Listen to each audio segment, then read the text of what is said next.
How to become a digital marketing freelancer in 2023? In 2023, working as a freelancer in digital marketing can be a rewarding career choice, but it demands effort, commitment, and a desire to grow and change. Improve your abilities in digital marketing. Start by being familiar with the fundamentals of digital marketing, including SEO, social media marketing, email marketing, and content marketing. To develop your talents, you can read blogs and books, go to workshops, and take online courses. Create a portfolio because, as a freelancer, it serves as your resume. By building a portfolio with samples of your work, case studies, and client testimonials, you can highlight your abilities and experience.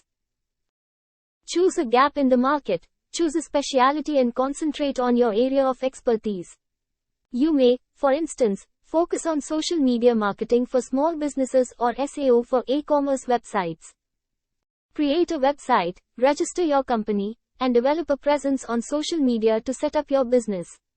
A contract template, billing and payment procedures, and a method for keeping track of your spending and time should all be established. Build your network by networking at industry events, by joining organizations for professionals, and by taking part in online forums. Attempt to connect with potential customers and pitch your services. Take initiative. Maintain your knowledge of the most recent trends and strategies in digital marketing. This will enable you to outperform the competition and give your clients value. Provide high-quality work. To establish a solid reputation and keep customers, deliver high-quality work and superior customer service. For freelancers, word-of-mouth advertising can be a potent strategy.